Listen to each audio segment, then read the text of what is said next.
un orden, una conexión. Esa conexión no la pusimos nosotros. O sea, nosotros, digamos que no fuimos los que nos imaginamos cómo iba a ir. Realmente llegamos a cómo está escrita la carta en la Biblia, o como la desarrolló el autor, y empezamos un pedacito por pedacito en orden a desarrollarla.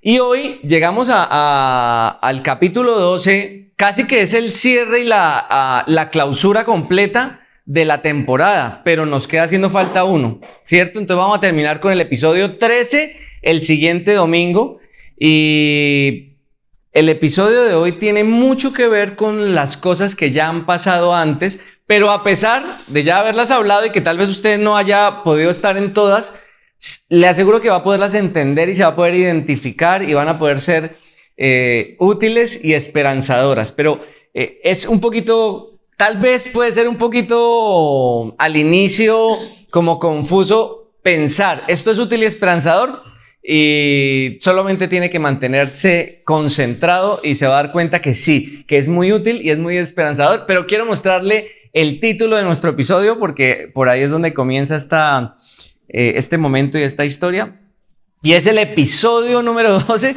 que se llama, usted me puede ayudar con el nombre, ¿cómo se llama? Ya vi la cara de alguien como empezó contento y dijo, esta batalla no la va a pelear por mí. Esta batalla no la peleará por mí. Esta batalla, piense en alguna derrota que usted haya tenido últimamente, en algún momento en los últimos días donde usted haya pensado lo siguiente: ¿por qué Dios no peleó esto por mí? Piense en uno de esos momentos en donde a causa de la duda dio o abrió la puerta al miedo, por ejemplo, y usted pasó una noche llena de temor, llena de ansiedad. Piense en una situación en donde todo lo que ocurrió lo sobrepasó tanto y usted pensó, ¿por qué Dios no peleó esto por mí? ¿Alguna vez, tal vez no sé si en estos últimos días, pero en su vida ha tenido la idea o el pensamiento de por qué Dios no peleó esto por mí? ¿Ha tenido esa idea en algún momento? ¿Por qué Dios no pelea esto por mí? ¿Por qué, por ejemplo, volví a caer en esa tentación? Yo quiero dejar de hacer algo que está mal, ¿cierto? Yo sé que a Dios no le gusta y digo, no lo voy a volver a hacer, pero usted vuelve, se ve envuelto en la tentación frente a ella y lo hace algo que está mal. Y usted piensa, ¿por qué Dios no pelea esto por mí? ¿Por qué Dios no me quita esto? ¿Por qué Dios permite que esto esté pasando en mi vida? ¿Ha tenido esta idea también? ¿Por qué Dios permite que esto pase? ¿Por qué Dios no pelea por mí? Todos hemos en algún momento oído esta frase y nos gusta que Dios pelea nuestras batallas. Esa frase nos gusta. Esa hubiera podido ser un título más popular. O digo, un título más esperanzador iniciando. Dios pelea tus batallas. Pero resulta que esa frase no es 100% aplicable a todos los momentos de su vida. Porque seamos honestos, hay peleas que si Dios no pelea por usted, usted nunca las va a ganar. Y hay otras peleas que Dios nunca va a pelear por usted. Hay batallas que Dios va a ser el que haga todo, y hay otras batallas donde a usted y a mí es a los que nos corresponde hacer lo necesario, lo que Él nos ha pedido. Imagínese no tener claro cuáles son las batallas que le corresponden a Dios y cuáles son las batallas que le corresponden a usted. ¿Cuál cree que sería la consecuencia de no tener claro cuáles son las batallas que le corresponden a Él y las que le corresponden a usted? ¿Cuál cree que sería la consecuencia o el resultado de no tener claro eso?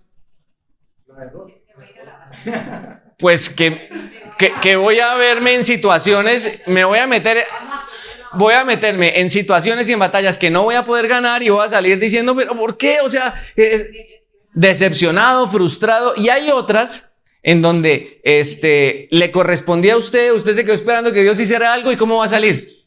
Igual que en la anterior, decepcionado, frustrado. O sea, sea como sea, si usted no tiene claro cuándo es que Dios está comprometido a actuar y cuándo Él le pide a usted que actúe, si usted no tiene claro, el resultado siempre va a ser derrota, frustración, miedo, el miedo de que si ya me pasó antes, de pronto me vuelve a pasar otra vez adelante. Dios no estuvo conmigo esa noche donde tanto lo necesité y sentí que me iba a morir. Él no estuvo conmigo y me dejó peleando solo. Y eso es lo que yo digo, y si fue solo, entonces, pero entonces es que confundimos esta idea, ¿no? Pero mire conmigo lo que dice Efesios capítulo 6, versículo 21, porque de aquí viene el título de hoy. ¿El título cuál es? No el versículo, ¿el título cuál es?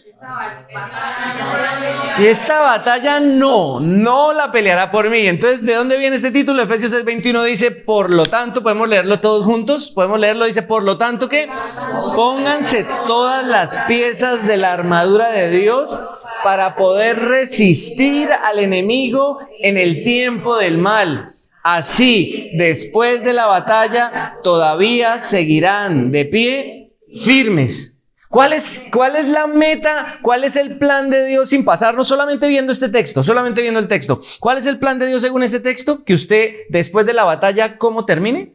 De pie, con la cara en alto, no arrodillado y no retrocediendo ni rindiéndose. Porque ¿cómo pierde uno la batalla? ¿Cuándo pierde uno la batalla? ¿Cuándo la pierde? Cuando uno se rinde. Y cuando uno se rinde, uno retrocede o se inclina. Se humilla. Fernando decía en el capítulo anterior que rendirse era inclinarse y decir, ya no voy a pelear más. Pero en este versículo es todo lo opuesto a lo anterior. En el episodio pasado era ríndase a otros. Y en este episodio es, oiga, usted no se rinda. Pero le puedo asegurar algo. Dios le pide a usted que no se rinda, que no retroceda, que no se arrodille. Pero esa batalla la tiene que pelear ¿quién? Usted y yo. Dios no va a pelear específicamente esta batalla por usted. ¿Pero cuál es esa batalla? Entonces quiero que mire cuál es el plan de Dios para nosotros hoy. Y lo puede leer ahí. El plan de Dios para nosotros hoy es, ¿cuál es el plan de Dios? Que defienda su posición. Que usted defienda su posición y ¿qué? Y permanezca en lo que Él ya conquistó. Resulta que Dios va a pelear una batalla, Él va a ganar una batalla que usted no podía ganar, Él va a hacer algo que usted no podía hacer. Dios a través de Jesucristo nos muestra la palabra que Él viene y conquista algo que nosotros nunca íbamos a poder conquistar. El poder, el control y el dominio del pecado sobre nuestra vida, la condenación. Hay esa batalla, las batallas que hemos venido mirando en los capítulos anteriores, las ganó Él por nosotros. Pero lo que Él sí nos pide es, ahora yo ya gané algo, dice Dios, yo ya gané algo para ustedes, ahora su parte es ¿qué? Permanecer firmes, ¿cierto? No rendirse, defender su posición. ¿Sí sabe usted cuál es su posición? Dios lo ubica, piénselo de esta manera, cuando usted conoce a Jesucristo, Jesucristo quiere ubicarlo a usted y a mí en un lugar nuevo. El Evangelio dice que usted estaba antes sin Dios y sin esperanza. Usted tal vez tenía esta idea de que usted era una persona religiosa o que tenía temor de Dios, pero cuando llega al Evangelio, a lo que Jesús dice es, mire, todas las personas necesitan arrepentirse y creer en mí. Y cuando lo hacen, entonces, a partir de ese momento, yo voy a ser su Dios, yo voy a ser su Padre. Entonces empezamos a hablar de ser hijos de Dios desde el momento en que creemos en Jesucristo. Eso es un terreno que Él ya ganó por nosotros, una batalla que Él ya ganó. ¿Cuál fue la batalla que Él ya ganó? La batalla sobre la oscuridad, sobre el pecado, sobre la condenación. Pero Él me pide a mí que yo tome la decisión de mantenerme firme sobre el terreno en el que Él me puso. Si Él hoy te llama a ser un hijo de Dios, el terreno en el que Él quiere que te muevas es el terreno de un hijo de Dios. O sea, Él quiere que tú te veas como un hijo de Dios y necesitas mantenerte firme en esa verdad. ¿Cuál pelea no va a pelear Dios por ti? La de estar firme en esa verdad. Esa pelea la tienes que pelear tú. Él no la va a pelear por ti, porque hay batallas en donde Él no pelea por ti, pero siempre pelea contigo a tu lado. Eso es distinto. Entonces Dios me abandonó, Dios no se abandonó, no, nunca. Pero lo que Él está comprometido a pelear a tu lado, pero no va a pelear por ti. Cuando Él le dice a los discípulos, bueno, yo me voy, pero ahora ustedes van a ir por el mundo, van a ser discípulos, y les dio una promesa. y yo voy a estar con ustedes siempre. Siempre. Entonces podemos estar seguros que en esta batalla del día a día, por mantenernos en el lugar donde Dios quiere que estemos, no estamos solos. Él va a pelear junto a nosotros, pero es nuestra responsabilidad pelear, mantenernos firmes. Si quieres permanecer en donde Dios te ha puesto, debes estar dispuesto a prepararte, ¿y qué? Y luchar. Mira, te puedo asegurar algo, de las cosas más emocionantes que tú vas a encontrar que recibes cuando te conectas con Jesús es una nueva identidad. Porque tú dices, yo antes no sabía quién era, yo me imaginaba esto, pero ahora en Cristo soy un hijo de Dios. Entonces Él te da una identidad, eso lo hemos visto en todo lo que hemos venido estudiando. Te da una nueva identidad y te da un nuevo propósito. Tu propósito es mostrar a Cristo al mundo. Por eso uno de los episodios era imita a Cristo, porque Él nos llama con esta nueva identidad. Esa es nuestra misión, nuestra identidad. Pero ¿a quién le corresponde? ¿Quién es responsable de mantenerse en esa identidad y en ese propósito? Nosotros. Mantenerse en una verdad y en un terreno que Él ya conquistó. Bueno, quiero que pienses en 3 cosas que esta batalla tiene para nosotros, que tú y yo necesitamos conocer, y que el estudio de hoy nos muestra 3 principios de esta batalla y 3 aplicaciones para esta batalla. 3 principios, 3 aplicaciones. 3 principios, 3 aplicaciones. Y nos vamos a ir al primer principio de esta batalla para que esto se vaya aclarando un poquito más, porque esto puede empezar a dejar que nuestra imaginación vuele. Entonces, principio número 1 en esta batalla que Efesios nos muestra. Principio número 1 dice, ¿qué dice? Primer principio es, ¿cuál? El más fuerte es el que gana. ¿Por qué? Porque solo los fuertes obtienen ¿qué?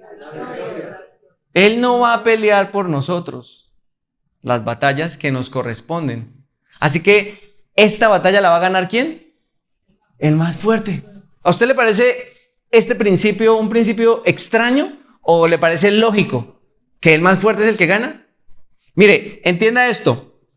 Él nos encuentra a todos nosotros en un estado de debilidad. Ninguno de nosotros sin Él puede pensar o creer que es fuerte. O sea, Él nos llama a todos en un estado de debilidad, con una identidad rota, con un propósito distorsionado, con un corazón doblegado hacia el pecado. Él nos encuentra débiles. Pero precisamente todo lo que el Evangelio nos dice es que Él nos encuentra de una manera y nos hace nuevos. Y cuando Él nos hace nuevos, lo hace ya para que no sigamos siendo débiles. Entonces, hay un problema con empezar como digamos que a hacer noble esta idea de que somos débiles. Es que empezamos a relacionar debilidad con dependencia. Entonces muchos piensan que sentirse débiles es una manera de ser nobles y espirituales. Como que, sí, yo reconozco que soy débil y necesito de Dios. Es como que eso lo hace sentir que es más humilde. Pero la debilidad no es humildad. Dios no quiere que seamos débiles, sino que seamos humildes, y la humildad es distinta. La humildad es reconocer que yo necesito ayuda, pero la debilidad es decir que yo no puedo hacer nada porque sencillamente mi naturaleza ya es así. Pero Él nos dice, no, esperen. Yo los encuentro débiles, pero aquí va a pasar algo. Los voy a hacer fuertes. Mire, todo el Evangelio, grábese esto, todo lo que el Evangelio dice es para personas fuertes. ¿Quién puede poner una mejilla después de que le pegan en la otra? ¿Quién? ¿El débil o el fuerte? ¿Quién es capaz de controlarse para poner la otra mejilla en lugar de devolver el golpe? ¿Quién? El fuerte. ¿Quién es capaz de hacer lo bueno?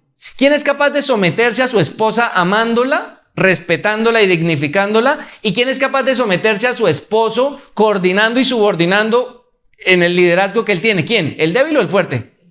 El fuerte. Cada cosa en el Evangelio está hecho para gente ¿qué? Fuerte. ¿Quién es capaz de decirle no al pecado y no a la tentación? ¿El débil o el fuerte? El fuerte. Entonces, ¿quién es capaz de perdonar? ¿Quién es capaz de dar con generosidad, de empezar a sacar de lo que tiene para que otros tengan? ¿El débil o el fuerte? El fuerte. Todo el Evangelio, todo lo que la Biblia nos dice, describe personas fuertes. Pero con frecuencia nosotros nos consideramos siempre como débiles. Porque pensamos que la debilidad, que era lo que éramos antes, es nuestra condición de ahora. Pero el Evangelio quiere decirnos que hoy tenemos una condición nueva. Así que no piense que por ser débil es espiritual. Dios no lo quiere débil. Dios lo encuentra débil, pero en Él usted se hace fuerte. Porque de otra manera usted no podría cumplir la misión que Él tiene para usted. Imagínese la misión de ir por el mundo predicando de Cristo. ¿Eso quién lo va a hacer? Personas que fuertes, que no le comen a la cultura, que no le comen al temor de que es que todo el mundo lo hace de esta manera y yo lo voy a hacer distinto. Yo lo hago distinto porque soy fuerte y me mantengo en lo que soy. Él necesita personas fuertes. Entonces en el versículo 6 y 10 usted va a encontrar lo siguiente. Son 5 versículos solo los que estudiamos hoy. Y el versículo 10 y 11 dice lo siguiente: una palabra final. Venimos hablando de la familia, de los esposos, de cosas que solamente la gente fuerte hace. Pero entonces llega acá y él vuelve a repetir esto. Dice una palabra final. ¿Sean qué? Fuertes. ¿En quién? En el Señor y en su gran poder. Pónganse toda la armadura de Dios para poder ¿qué? Firmes contra las estrategias del diablo. Hay una relación directa, nos vamos a quedar aquí en el texto un momentico. Hay una relación directa entre estas dos cosas. Entre ser fuerte y que Jesús sea mi Señor. Usted no puede esperar ser una persona fuerte, hacer las cosas que Dios le pide si Jesús aún no es su Señor. Porque nuestra fuerza está completamente relacionada a que estemos rendidos a Jesús. Tener un matrimonio en donde yo soy capaz de someterme al otro solo es posible si yo estoy rendido a Jesús. Si Él es mi Señor. Y dice, sean fuertes en el Señor, ¿y en qué? Y en su gran poder. ¿Es Jesús su Señor hoy? Eso va a determinar qué tan fuerte sea usted. ¿Usted se siente débil? Lo entiendo. Todos nos sentimos débiles porque esa era nuestra condición. Y antes de Cristo no había otra escapatoria. Pero hoy usted tiene la opción de creer en Cristo como su Señor. Y al rendirse a Él, usted va a ser una persona fuerte. ¿Cómo es su vínculo hoy? Necesita sentirse fuerte y más que sentirse fuerte, necesita fortaleza hoy en alguna situación de su vida. Le voy a decir la clave. Ríndase al señorío de Cristo. Sométase a Jesús. Que entre más se somete usted a Jesús, más fuerte es usted para enfrentar todas las cosas que hay a su alrededor. Duda, miedo, ansiedad, temor. Recuerden cómo era que Jesús le hablaba a los discípulos. Tenían los discípulos miedo. Maestro, nos vamos a hundir. Y Él les decía, ¿por qué tienen miedo? Están conmigo. Y Él calmaba la tormenta y Él multiplicaba. O sea, si los discípulos se rendían a Jesús, ¿qué pasaba con el miedo? Se acababa. Si los discípulos escuchaban a Jesús, ¿qué pasaba con la preocupación por el mañana? Se acababa. Porque cuando nos rendimos a Jesús como nuestro Señor y a su poder, cuando nos rendimos a Jesús como nuestro Señor, tenemos acceso a su poder. No podemos tener acceso al poder de Dios hasta que no estamos rendidos a Él como nuestro Señor. Así que la clave número 1, le dije, hay un principio y una aplicación. La aplicación número 1 de este principio de ser fuertes, ¿sí? El más fuerte es el que gana el principio y la aplicación. La clave número 1, usted la puede leer conmigo, dice, ¿cuál es la clave número 1?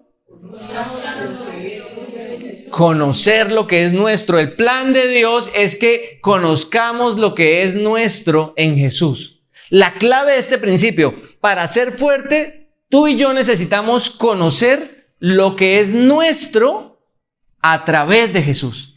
Si somos fuertes es en Jesús, entonces usted tiene que preguntarse ¿cómo es mi vínculo con Jesús? Y si ya estoy unido a Jesús, ¿qué es lo que tengo? ¿Qué cubre esta póliza? Yo voy a viajar, entonces llamo a la póliza que tengo en mi tarjeta de crédito. Oiga, ¿usted qué es lo que cubre? Bueno, en viaje le cubrimos tantos dólares por si se le pierde le iba a decir el maquillaje, a mí el maquillaje no, el equipaje, por si se le pierde el equipaje, tantos dólares por si se enferma. Entonces, usted se siente más seguro entre más grande es la cobertura que tiene, ¿no? Usted no quiere usar la cobertura, pero entre más grande es la cobertura, usted se siente más seguro. Entonces yo comparo mis tarjetas y digo, esta tarjeta es mejor para viajar. Cuando usted conoce a Jesús, usted entiende cuál es la cobertura que Él tiene en su vida. Dice, cuento con alguien que es el Señor de todo. Una pregunta, ¿Es posible vencer el mal? ¿Es posible vencer el mal? Sí, es posible vencer el mal. Es posible vencer el pecado, porque el mal ya fue vencido por Cristo, pero tenemos que conectarnos con Cristo. En Colosenses 2:15, y quiero leerlo, no está en la pantalla, lo tengo yo aquí. Dice Colosenses 2:15, escuche esto que le voy a leer de acá, no está en la pantalla. Dice, Él, Jesús, miren lo que tenemos, la cobertura de Jesús. Él anuló el acta con los cargos que había contra nosotros, dice, y la eliminó clavándola en la cruz. Él eliminó el acta que había contra nosotros, de esos cargos. Nuestro pecado, desde que nacemos, fue generando una serie de cargos en nuestra contra, porque todos, si somos honestos, sabemos que hemos pecado desde que nacemos. Ese pecado se acumula, no se compensa, como que yo fui a la iglesia, entonces compensé un pecado. No, usted puede ir a la iglesia, pero su pecado está ahí. Entonces, cuando nos encontramos con Jesús, dice que Él en la cruz clava esos cargos que estaban en nuestra contra. Y mira lo que dice: de esa manera, al clavar eso en la cruz, desarmó a los gobernantes y a las autoridades espirituales, los avergonzó públicamente con su victoria sobre ellos en la cruz. Tú y yo podemos trabajar en lo que somos, en nuestra identidad y en nuestro propósito, desde la victoria de Jesús. Si tú te ves a ti mismo como una persona rota, es que yo soy así, soy inseguro, soy débil para el pecado. O sea, si tú te ves roto, no vas a poder enfrentar el pecado. Pero si tú hoy estás rendido a Cristo, ya no tienes que verte roto, tienes que verte en Cristo, fuerte y nuevo. Es la única manera en la que tú vas a poder enfrentar el mal y vencerlo. Si tienes problemas con tu identidad, cada vez que hacemos las 8 decisiones, con las personas que hacemos las 8 decisiones, vivimos el proceso de encontrar una identidad restaurada en Cristo y salimos más fuertes cada vez que nos vemos como Dios nos ve, como Él está haciendo algo en nosotros, en lugar de intentar nosotros imaginarnos algo bonito de nosotros mismos. ¿Sí? No queremos imaginarnos cosas bonitas de nosotros mismos. Como que soy bonito, no, yo puedo, yo lo voy a hacer. No, y si no lo puedes hacer, solo Cristo puede decirte sí lo puedes hacer. Entonces la clave número 1 es conocer lo que es tuyo en Jesús. ¿Te sientes débil en algún área de tu casa, de tu familia? ¿Te sientes preocupado por el futuro? ¿Te preocupan muchas cosas? Entonces pregúntate hoy, ¿cómo es mi conexión con Jesús? Y a través de esa conexión, ¿qué es mío? ¿Qué es mío? Jesús le dijo a sus discípulos, no se preocupen por el mañana, porque ustedes tienen un papá que se ocupa de sus necesidades. Entonces tú puedes decir, es mío. Yo puedo tener la seguridad de saber que tengo un padre que se preocupa por mí y me va a dar lo que necesito. ¿Por qué? Porque Jesús está conmigo. Pero el poder tener esa fuerza, ¿de quién depende? De ti, porque esa batalla no la pelea Dios por ti. ¿De quién depende hacerse fuerte? De mí. ¿De quién depende? De mí. Yo debo creer, yo debo recibirlo, yo debo abrazarlo, yo debo permanecer firme, y eso me lleva al principio número 2 de esta batalla. Y quiero que lo mires conmigo en la pantalla. Principio número 2 de esta batalla dice: en esta batalla el enemigo ¿qué? Está derrotado, pero es como peligroso. Tú y yo, en estos últimos versículos de Efesios, somos advertidos sobre un enemigo y sobre una batalla que tenemos que luchar. Y aquí yo me encuentro con personas que van de un extremo al otro. Van de la credulidad al escepticismo. Van de lo ridículo a lo irresponsable. Hay gente que cuando se imagina el enemigo y el mal, está en un lado de credulidad, en donde él acepta cualquier tipo de idea ridícula y absurda acerca del diablo. Y entonces basta con que tú entres a YouTube y veas la cantidad de manipulación que hay de supuestos predicadores y de supuestas iglesias hablando de cómo ellos vencen el mal. Con rezos, con agüita, con rituales extraños. Hay entrevistas a endemoniados de un montón y entonces el tipo está adelante diciendo: ¿y usted cómo se llama? Y el demonio le contesta: yo me llamo, ¿y qué hace acá? Y el demonio, y la gente cree eso. Es ridículo. Y uno ve los abusos y excesos de personas diciendo que tienen autoridad de parte de Dios, pero es por credulidad que reciben todo eso. Y ven al diablo en todas partes. Ven al diablo en cualquier lugar y esa camiseta y esa canción y no le abra puertas al diablo. ¿Y cómo son las puertas que ellos se imaginan que le abren al diablo? De alguna manera, con cosas tan absurdas. Pero esa es la credulidad. Y de la credulidad llegamos al otro extremo, que es el escepticismo. Creyentes que hoy en día no entienden que hay un enemigo que está derrotado, pero que es. Y el escepticismo es irresponsable. ¿Usted se ha preguntado últimamente si lo que está viviendo tendrá algo que ver con esa batalla que Pablo nos describe? ¿Tendrá algo que ver el desánimo, la debilidad sí, la distracción con algo que esa batalla en su vida está trayendo?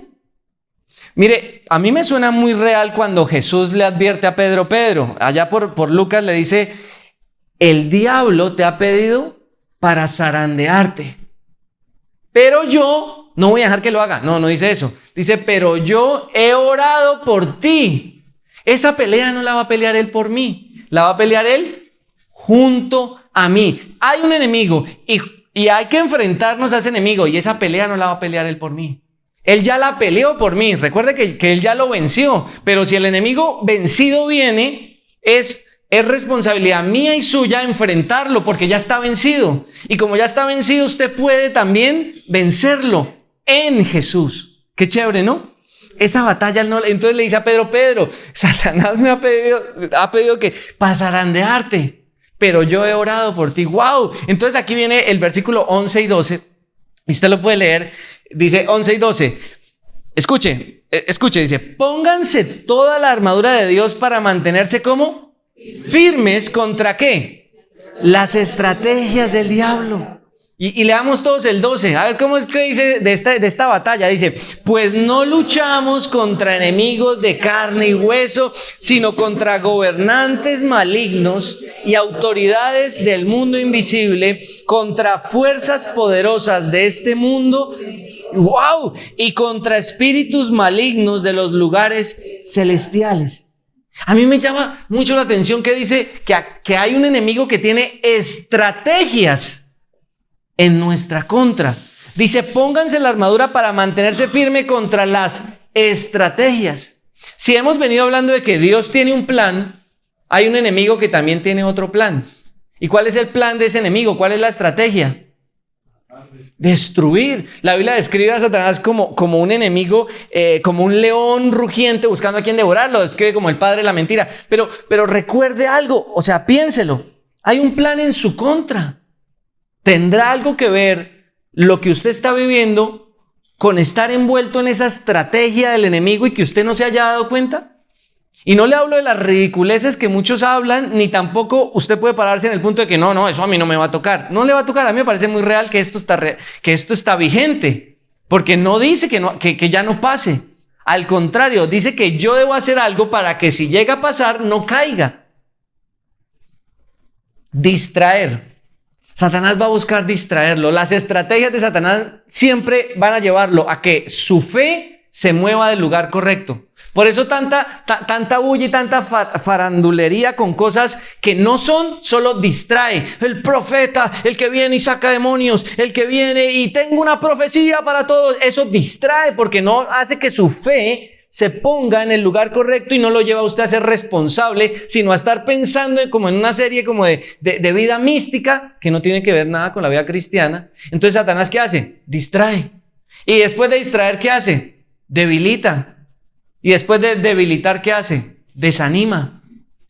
¿Cómo está su fe hoy en Jesús? ¿Ha pasado últimamente usted por distracción? Es que ya no tengo tiempo para orar. ¿Ha pasado usted por momentos de desánimo? Es que yo ya no quiero leer, ya no quiero congregarme. ¿Ha pasado por momentos de debilidad? Es que yo siento que ya, volvió a retomar un hábito pecaminoso que había dejado desde que conoció a Jesús, porque esto es desde que me conecto con Jesús, no antes. No cambiamos para conectar con Dios.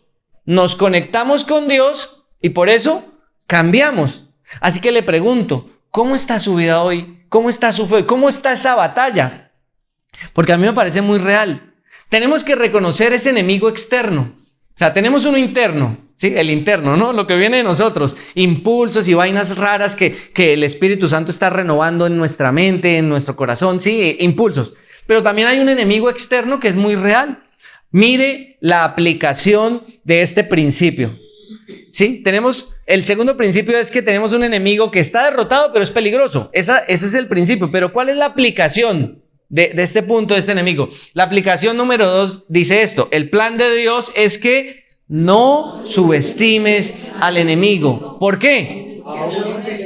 Porque aún es peligroso. Mire lo que dice Primera de Pedro 5:8. Primera, está acá, lo tengo en la Biblia, no está en la pantalla. Dice Primera de Pedro 5:8, dice: estén alerta, cuídense de su gran enemigo el diablo, porque anda al acecho como un león rugiente, buscando a quien devorar. Es bíblico y racional, no irracional, sino es bíblico y luego es también racional pensar que hay una batalla. ¿Sí? ¿Pensar que hay un enemigo? Sí. Pero esta lucha no es como la cultura o la religiosidad nos ha mostrado. No es una lucha entre dos dioses que tienen el mismo poder y están allá batallando el diablo y Satanás y ambos son dioses. No es eso.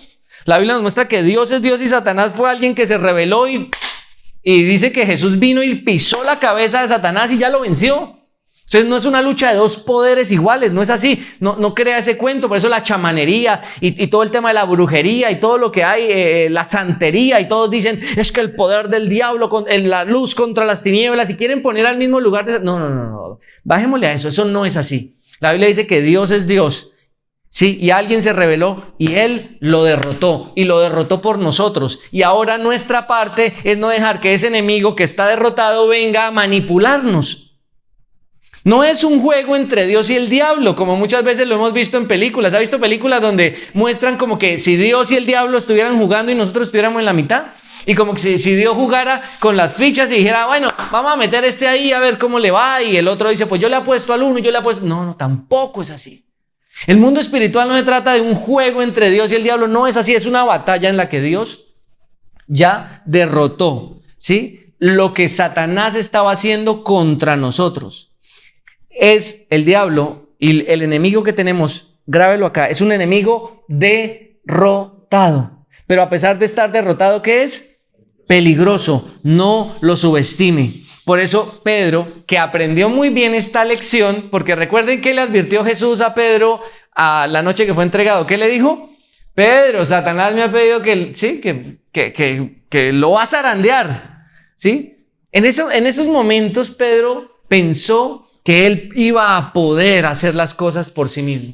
Y luego se dio cuenta que no, y luego él escribe su carta, y en su carta dice, oiga, por experiencia les voy a decir algo, estén alertas, cuídense. Son las mismas palabras que Jesús usó cuando se fue a orar al huerto de Getsemaní, iba y oraba, y volvía, y los discípulos estaban durmiendo, y él les decía a los discípulos, oigan, ¿no pueden velar y orar? Velen y oren para no entrar en tentación. Y son las mismas que él usa más adelante diciéndonos a nosotros, vengan, estén alerta, manténganse alerta y oren, porque hay un enemigo que está al acecho. Usted no puede ser un escéptico que piensa que porque ya es cristiano, Satanás no tiene ninguna estrategia para manipularlo. Él va a hacer lo imposible para desanimarlo, distraerlo, debilitarlo. Va a traer situaciones para que su fe y su concentración estén puestas en otro lugar. Ya sea ocuparlo tanto para que usted no piense en el propósito de Dios para su vida, ya cayó Satanás.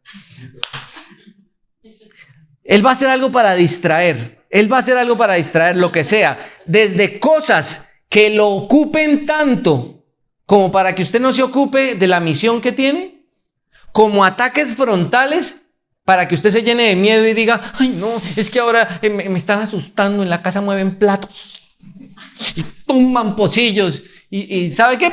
Puede, no sé qué tanto pase eso, pero son distracciones. Es un enemigo derrotado, pero si él logra hacer que usted se distraiga y empiece a poner su fe y su atención en otra cosa, está ganando. El león que está al acecho y empieza ¿qué? A ganar la batalla. Y vamos al último principio, porque ya tenemos el primer principio, que solo los fuertes ganan. ¿Quiénes son los que ganan? Ese es el principio. Y el segundo principio es que hay un enemigo que está ¿cómo? derrotado. Sí, pero es peligroso. Así que vamos al tercer principio que esta carta nos está mostrando acerca de esto, que es lo espiritual. Y la clave, sí, el principio número 3 está en lo siguiente. Somos fuertes, ¿qué? Y no por accidente. Somos fuertes, ¿por qué? Elección, no por accidente. No va, ay, cayó el otro.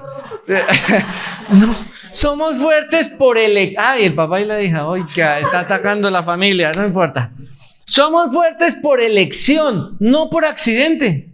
Imagínese que usted hoy dijera, no, es que fui y me saqué unos exámenes, resulta que no tengo la suficiente masa muscular y por eso tengo estos dolores articulares y el médico me dice que tengo que empezar a hacer más ejercicio para tener más masa muscular, porque si no quiero que me estén llevando al baño dentro de un tiempo entre varios, yo tengo que empezar a hacer cosas para poder ir yo solito. Entonces necesito estar más fuerte. Y si usted toma esa decisión y si piensa en eso, ¿qué debería hacer al siguiente día? Necesita empezar a hacer ejercicio, necesita empezar a comer bien, a descansar bien y a entrenar. La buena intención a usted no lo hace fuerte. Usted no dice, uy, sí, yo necesito ser más fuerte. Pero al otro día, ¿qué hizo? Yo necesito ser más fuerte, necesito conocer más el señorío de Cristo, necesito evitar distracciones, necesito dejar que Satanás...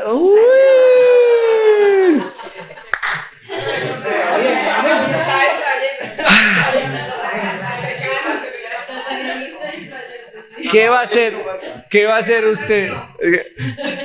Que ahora falta el suyo porque es por familias. ¿Qué necesita hacer usted para ser más fuerte? A ver, vuelvo y le hago la pregunta. Físicamente, ¿qué necesita hacer usted para ser más fuerte? Acciones inteligentes e intencionales. Porque no, ay, ahora va a ser más fuerte, entonces voy a empezar a levantar el televisor. Se fregó porque le salió el lumbago acá por levantar el televisor. No, no es así. Voy a ir al gimnasio, va a hacer 3 horas. No le funciona porque usted no ha hecho, no tiene el cuerpo necesario para hacerlo. Acciones inteligentes e intencionales. Si quiere fortalecer su mente, ¿usted sabe que la mente se debilita? La capacidad de razonar, de pensar, el pensamiento crítico. Usted sabe que el entorno puede hacer que no nos concentremos para leer y entender, para escuchar. No somos capaces de poder concentrarnos más de 20 segundos. Entonces necesita entrenar ¿qué? La mente. ¿Qué necesita hacer? Acciones inteligentes e intencionales. Y si quiere fortalecer su ser interior para la batalla contra este enemigo que ya está vencido pero que es peligroso, si usted quiere ser fuerte, ¿qué necesita? Acciones intencionales e inteligentes. Solo Dios, dice que solo Dios puede hacernos fuertes. Pero ese hacernos fuertes no es mágico, no es como que hoy me acuesto y mañana me levanto más fuerte. No es así. Todos sabemos que no es así. Para vencer la tentación tengo que hacerme fuerte, tengo que empezar a pararme en ese mal hábito y decir, yo no soy esto, entonces refuerzas tu identidad. Yo no soy débil, yo no soy esto, entonces refuerzas tu identidad. O empiezas a mirar cómo tu vida se está yendo por la dirección equivocada y tú dices, yo no fui hecho para esto. Entonces haces cambios en tu propósito de vida. Y cada vez que trabajas en tu identidad en Cristo y en tu propósito en Cristo, eres más fuerte. Mira lo que dicen los 2 últimos textos de hoy. Dice, en realidad es un solo versículo con un adelanto del siguiente. Versículo 13 dice, podemos leerlo juntos, dice, por lo tanto que pónganse todas las piezas de la armadura de Dios para poder resistir al enemigo en el tiempo del mal. Así, después de la batalla, todavía seguirán de pie firmes. Versículo 14, ¿qué? Defiendan su posición. Yo le puedo decir a usted, no hay razones para tener miedo. La vida cristiana no es esto místico de que, ay, ¿dónde está el diablo? Y el diablo quiere devorarme porque es como un león. No hay razones para tener miedo si usted es fuerte. Si usted es una persona fuerte, no tenga miedo. Él le tiene miedo a usted. Pero si usted es una persona débil, tenga miedo. Porque cualquier estrategia de Satanás va a venir Y lo va a distraer, lo va a debilitar, lo va a desanimar y va a destruir su identidad y su propósito. Usted es un hijo de Dios, eso no deja de ser cierto, nunca. Dios lo ama, Dios está con usted, eso no deja de ser cierto nunca. Él está a su lado, pero usted es una persona que vive derrotada frente al pecado, frente al desánimo, frente a la culpa, frente a la preocupación. ¿Por qué? Porque está dándole 20 vueltas a la misma estrategia de Satanás, que ya sabe cómo desanimarlo con un solo pensamiento, que siempre le pone el mismo, porque el man ni siquiera es tan creativo, siempre le pone el mismo pensamiento que sabe que a usted le afecta y usted se derrumba. ¡Uah! ¿Por qué yo? ¿Por qué a mí? ¿Por qué no haces algo, Dios? Dios no va a pelear esa batalla por ti, porque Él necesita que tú seas fuerte en Él. No hay razones para temer. El mayor peligro no es ni siquiera el enemigo. El mayor peligro es tu falta de preparación para enfrentar a ese enemigo. El mayor problema no es él, eres tú mismo que no quiere prepararse, que no quiere hacer lo que el versículo 13 dice: pónganse todas las piezas de la armadura de Dios. Y vamos a ver las piezas de la armadura de Dios en el siguiente episodio. Pero cada pieza de la armadura de Dios habla de algo que Dios te da y tú integras a tu vida: la verdad, la justicia, que es integridad, la salvación, la paz, la palabra, la fe, la oración. Y todas esas cosas que te menciono, ¿no? La verdad, la justicia, la paz que trae el evangelio. Esas cosas que te estoy diciendo, tú las escuchas muy seguido, pero tienes que hacerlas tuyas. Dice que hay un escudo, que es el escudo de la fe, para apagar los dardos encendidos del maligno. ¿Cómo está tu fe? Dice que hay una espada, no es una espada larga, es una espada corta, porque es para defender la posición. Y es la espada de la palabra. ¿Cómo está el manejo de la palabra en tu vida? Cada cosa que Él te da, tú necesitas integrarla a tu mente. ¿Cómo pienso? ¿Qué es lo que creo? A tu corazón, mis anhelos, ¿qué es lo que anhelo? Y a tus acciones, ¿qué es lo que hago? La armadura de Dios, ¿cómo te la pones? Integrándola a tu vida diaria, en la forma en lo que crees, en lo que piensas, en lo que anhelas, en lo que deseas y en lo que haces. Tenemos que poner nuestra armadura, porque el peligro no lo representa el enemigo, sino no tener la armadura y no ser fuertes. Evite las estrategias ridículas.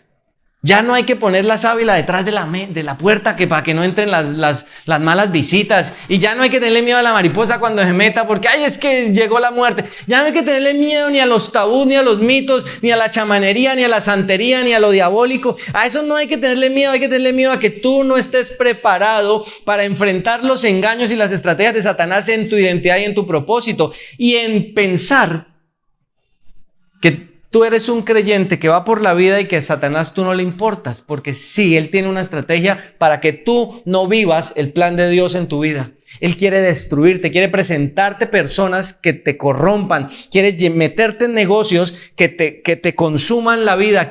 Él quiere involucrarte en lo que no es. Esas son las estrategias. Pues lo demás, que si se le apareció el Chucky en la casa, ore y sale y ya, y nos llama y oramos por usted. Pero eso no es nada.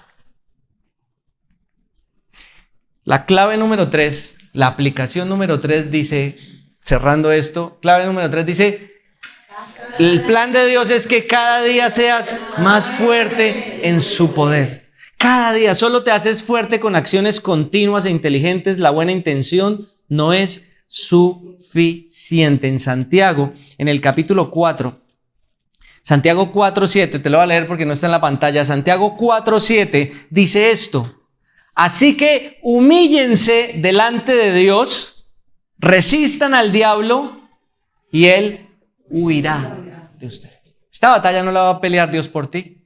¿Quién debe humillarse delante de Dios? Nosotros. Y son los episodios anteriores. Te sometes a Cristo, entonces como esposo empiezas a amar a tu esposa, ahí te estás sometiendo a Cristo. Como líder empiezas a valorar y dignificar a tus empleados, ahí te estás sometiendo a Cristo. Como padre empiezas a amar y a ponerle límites a tus hijos, entonces ahí estás sometiéndote a Cristo. Tú empiezas a vivir las cosas que Él te dice de cómo someterte a Cristo, y entonces dice: sométanse a Dios, humíllense delante de Dios, resistan al diablo. No puedes resistir al diablo si no estás sometido a Dios. Algunos quieren resistir lo malo sin rendirse a lo bueno. Ay, es que yo no quiero ser así. Yo no quiero ser orgulloso, envidioso. Yo no quiero ser peleón. Yo no quiero ser chismoso. Pero cuénteme, yo no quiero ser mentiroso. Sí, yo no quiero. Pero no hacen algo para humillarse a Dios. No puedes evitar ser malo si no estás comprometido con lo bueno. Y no puedes estar comprometido con lo bueno haciendo cosas malas. Se oponen. Entonces es tiempo de hacer ¿qué? Es tiempo de decir, me voy a someter, a humillar. ¿Cómo? Voy a integrar a mi vida lo que Él es, lo que yo soy. Voy a empezar a creérmelo. Entonces necesito empezar a tener acciones. Voy a empezar a orar, porque si no oras, te vas a dar cuenta en el siguiente episodio, si no oras, no estás alerta. La oración es una manera de estar alerta, ¿Usted ha salido últimamente al centro a hacer compras de Navidad? ¿Cómo hay que estar en el centro? ¿Cómo hay que estar aquí afuera? ¿Cómo hay que estar aquí afuera? ¿Cómo hay que estar aquí adentro?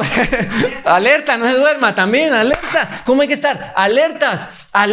La oración es una manera. Entonces nosotros nos reunimos cada 15 días para orar los jueves en la noche. Al principio de la reunión los domingos acá también. Oramos, porque hay que estar como alerta, convertir la preocupación en oración. Alerta. Hay que estar. Entonces tengo que empezar a integrar cosas a mi vida. ¿Qué vas a hacer con la oración? Con la palabra, la estás escuchando, la estás leyendo, la estás meditando. ¿Qué voy a hacer con las autoridades? ¿Cómo me voy a relacionar con ellas? ¿Qué voy a hacer con...?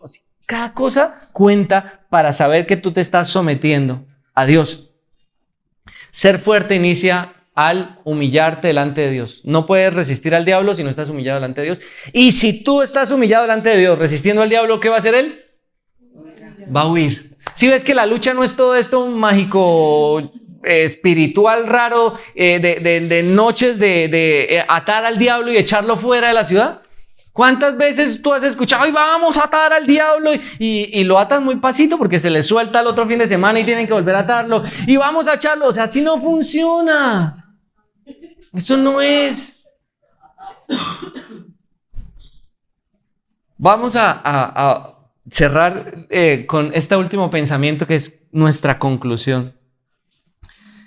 ¿Cuál es el plan de Dios para ti? Que no experimentes la derrota. Él no quiere que tú sigas levantándote cada día experimentando la derrota. Primero, porque Él ya venció el pecado que te dominaba. Segundo, porque Él ya pagó por la culpa que tú llevabas. Entonces tú puedes levantarte al creer en Cristo diciendo, fui perdonado. Pero tercero, no tienes que levantarte derrotado sabiendo que el enemigo ya fue derrotado y toda esa manipulación no tiene por qué vivir en tu vida. Deja de dejar que interrumpe la manipulación. Ahora, dos cosas importantes de esa victoria, ¿sí? Para no experimentar la derrota es, vivir sin Cristo es intentar ganar por nuestra cuenta. Y eso ya es perdido. Todo lo que hemos leído es humillándome a Cristo, mi señorío a Cristo. ¿Yo puedo ser muy cristiano sin estar sometido a Cristo? Sí se puede, porque llevo una vida en donde hablaba con Margarita antes de empezar y me decía, le estoy preguntando a Dios si hago esto. Y yo le decía, es hoy en día para algunos es raro preguntarle a Dios si hay que hacer algo. Y el otro día le dije a alguien y ya le preguntó a Dios esto, dijo, pero eso hay que preguntárselo a Dios. Pues si quieres someterte a Él de corazón, pregúntaselo. ¿Y cómo contesta Él? Pues con los principios de la palabra, te da muchas cosas, pero no se lo vas a preguntar. No. Tú ya solito. Él nos da libertad y madurez. Sí, pero ¿y no vale la pena someterse a Él en tu madurez? Entonces, intentar sin Cristo, eso no te va a llevar a ganar. Y segundo, encontrarte con Cristo es recibir su victoria y vivir ¿qué? En ella. Jesús obtuvo la victoria para que tú y yo podamos ganar la batalla, para que dejemos de tropezar, de rendirnos, de huir. Porque el fin de lo que Pablo nos decía es que después de la batalla vamos a estar ¿cómo? Firmes y de pie. Firmes y de pie. Yo quisiera que esa fuera nuestra realidad como iglesia y en tu vida. Firmes y de pie. Si tú hoy estás negociando rendiciones con el mundo, con Satanás, con la vida, con lo que sea, estás negociando rendiciones, bueno, no es tan malo, no lo hago tanto, es de vez en cuando. Si estás negociando cosas que están mal, Si ya estás arrodillado desde hace rato diciendo, no, es que esa vida cristiana pues no es para mí, yo amo a Cristo, pero es que eso de ser cristiano, eso de la iglesia no es para mí. Ya te arrodillaste, ya empezaste a negociar. No. Tú puedes ser fuerte, sal de tu estado de debilidad. Hoy puedes empezar a tomar determinaciones que te hagan fuertes. Por ejemplo, si tomas la determinación de someterte a Cristo, decir, todos mis pensamientos, mis preocupaciones los voy a llevar a Cristo, empiezas a ser fuerte. Y ese sometimiento ya va a hacer que te empieces a poner de pie. ¿Y sabes quién necesita personas de pie? Tu familia necesita personas de pie.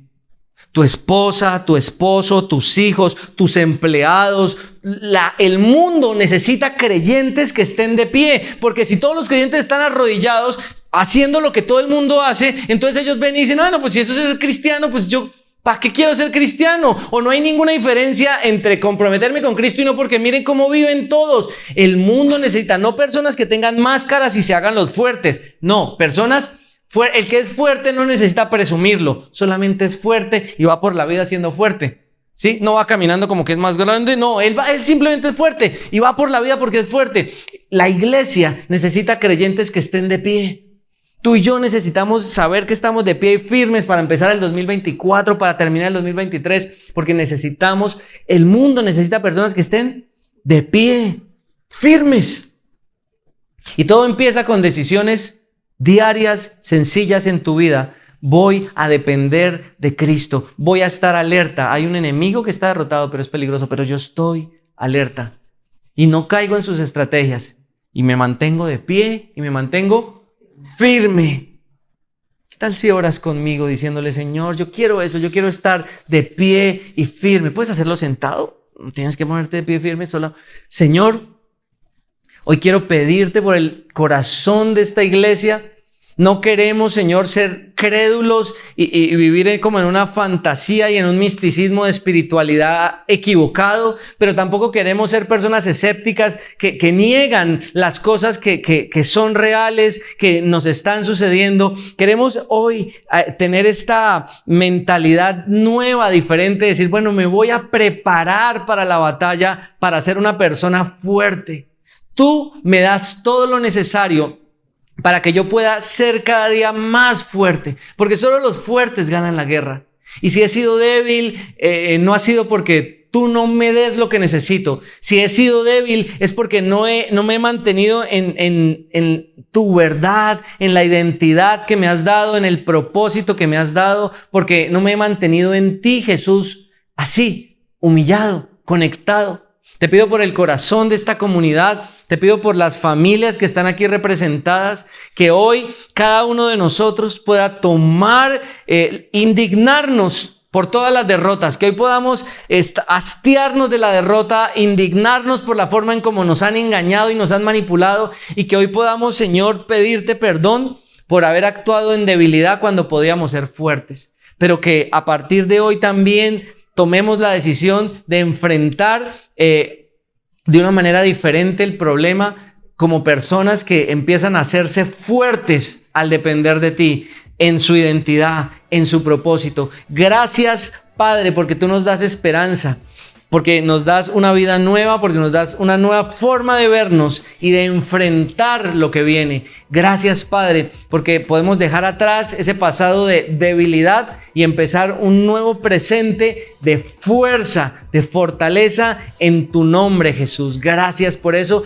y te rogamos por cada persona a la que podamos ayudar siendo fuertes, para que ellos también te conozcan a ti, Cristo. Gracias, Jesús. Amén.